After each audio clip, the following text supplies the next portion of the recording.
So, I'm gonna keep this video brief since I have other things to catch up with.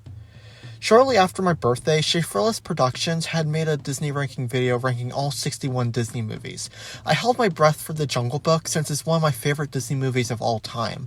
And when he got to it, most of his opinions are completely valid, and some are almost on par with the things I said in my own review, like with the elephants and the vultures being forgettable. But there was a little moment where Schaffrilias describes this. The environments look nice, but man, there's just no story to this movie. Mowgli is told he needs to go to the man village, and then he doesn't, and he just walks around talking to a bunch of random animals. That's the entire fucking premise, and it gets really old. This is honestly something that I've kind of been annoyed with lately. Yes, everyone's opinions matter, otherwise I'd go full Karen on every review and analysis in existence. But it seems like the story for the 1967 Jungle Book is something that everyone overlooks for reasons unknown, and that's why I posted this short video, to go over details of the story that I unconsciously forgot to mention, and to maybe help shed insight on what the plot's supposed to be. Starting now.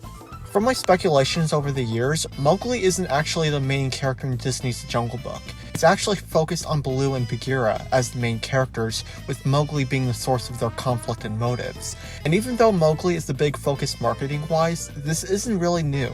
Take a look at Sleeping Beauty and Cinderella, whose time is spent more on the fairies and the mice instead of the princesses. But back to the Jungle Book. Baloo and Bagheera have the same exact goal, to make Mowgli happy. However, their methods are the complete opposite. Baloo thinks that Mowgli will be happy if he gives him what he wants, a carefree life in the only home he's ever had.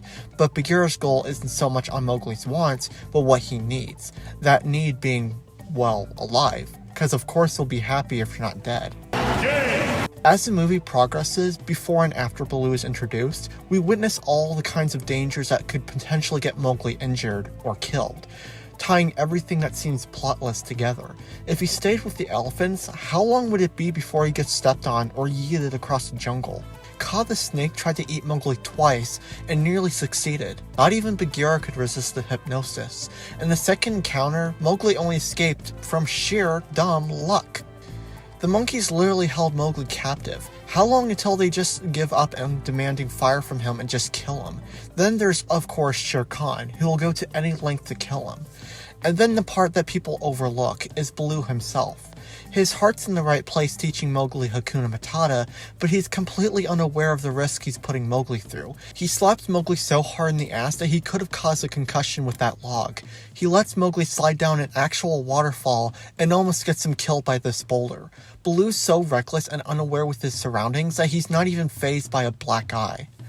All these interferences to Bagheera's quests are to help us agree that he's right. Mowgli is not safe in the jungle anymore. It's what leads up to the reality check Bagheera gives Baloo. Even though he left out Kaa and the elephants, but you get my point. Everything they've gone through is to back up Bagheera's goal. Mowgli will be happy and safe in the village, and at the final minutes of the movie, you can even see the relief and happiness in Bagheera when he sings along bare necessities. His worries are now over, and all is well. As for the part with the girl, I have more of a theory for this since it is kind of questionable. My theory is that after nearly getting killed by Tony the Tiger and experiencing the loss of a loved one, it caused Mowgli to be more easily persuaded to follow the girl, not just by her looks. He saw himself that day in the swamp and now sees Bagheera's point of the jungle being dangerous. Again, that's just a theory. So yeah, that's my take on what the movie was trying to tell. I hope this video not only makes sense, but also kind of opens people's eyes that there is indeed a plot. There's no reason to like the live-action film more than this, which completely misses the speciality of the songs and the importance of the characters. I'm not going to say where I'd rather have Schaffrilias rank it in this video, because it's not my ranking. It's part of the golden rule. Opinions are valid. If I say anything, I'm a humongous hypocrite since I find Marvel, DC, and Star Wars just boring. What?